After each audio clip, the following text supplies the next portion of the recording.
Bismillahirrahmanirrahim. Kali ini saya akan membahas bagaimana strategi hukum atau tips membeli tanah warisan Belanda. Tanah warisan Belanda ini sering disebut dengan eigendom vervanging. Nah, eigendom vervanging itu kalau untuk saat ini itu setara dengan sertifikat hak milik.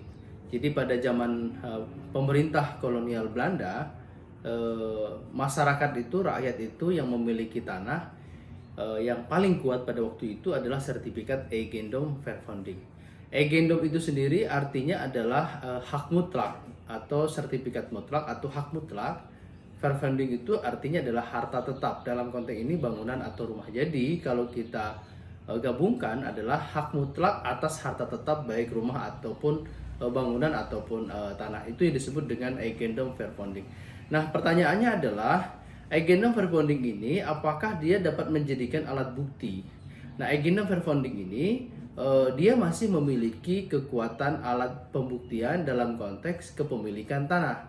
Asalkan misalnya didukung oleh bukti-bukti lain, misalnya keterangan saksi-saksi yang kemudian mengetahui betul bahwa itu tidak pernah terjadi peralihan atau belum pernah kemudian dialihkan kepada pihak siapapun atau belum pernah diambil oleh pihak lain atas tanah itu.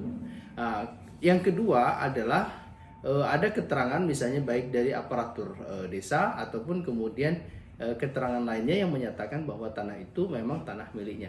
Jadi oleh karena itu bagi siapa saja yang kemudian akan membeli tanah eigendom vervanging ini, alangkah bagusnya yang pertama Anda lakukan adalah Anda cek terlebih dahulu apakah nama yang kemudian tertera pada tanah eigendom vervanging itu sesuai dengan pihak si penjualnya, maksudnya namanya sama begitu. Kemudian yang kedua, kalau dia agak berbeda, kalau dia berbeda antara nama yang tertera di sertifikat dan kemudian pihak penjual, tentu harus ditanya terlebih dahulu kenapa ada perbedaan nama itu. Apakah itu adalah nama orang tuanya atau kemudian dia membeli dari pihak lain. Kalau dia dari nama orang tuanya berarti tentu Anda harus meminta, istilahnya disebut dengan pecah waris terlebih dahulu. Kalau dia membeli maka Anda meminta bukti jual beli dengan pihak lain itu. Nah, itu tips yang pertama yang mesti Anda lakukan. Kemudian yang kedua, dicek terlebih dahulu di kecamatan misalnya, apakah tanah eigendom vervanging yang Anda akan beli itu sudah diambil oleh pihak lain. Kenapa diambil pihak lain? Karena begini, sebelum ada Undang-Undang Agraria tahun 1960, pemerintah itu memberikan kesempatan bagi siapa saja yang punya tanah sertifikat eigendom vervanging, maka diberikan waktu 20 tahun untuk mengalihkan eigendom vervanging itu menjadi sertifikat hak milik. Nah, itu batas waktunya 20 tahun. Tetapi pertanyaannya, jika lebih dari 20 tahun sampai saat ini belum dialihkan, apakah masih bisa kemudian itu dijadikan SHM? Jawabannya masih bisa, tetapi bahasanya bukan konversi. Kalau tahun 60-an waktu itu 20 tahun itu konversi, tapi setelah lebih dari 20 tahun bukan konversi, yaitu adalah pengajuan permohonan atas tanah tersebut. Jadi oleh karena itu Anda cek terlebih dahulu apakah di kecamatan itu sudah ada permintaan atau belum berkaitan dengan tanah eigendom vervanging yang akan Anda beli itu. Karena khawatir ada pihak lain yang ternyata sudah mengambil alih tanah itu, gitu ya. Jadi, nah kalau belum berarti segera meminta kepada pihak penjual, kepada pihak pemilik eigendom vervanging itu untuk segera mengajukan permohonan penerbitan sertifikat atas eigendom vervanging itu. Nah, itu sangat penting sekali harus kemudian diperhatikan. Dan eigendom vervanging hingga saat ini masih memiliki kekuatan pembuktian dalam konteks atas kepemilikan tanah asalkan kronologinya, ya sporadiknya, saksi, bukti dan segala macamnya itu menunjukkan bahwa penjual itu yang memiliki eigendom vervanging itu belum pernah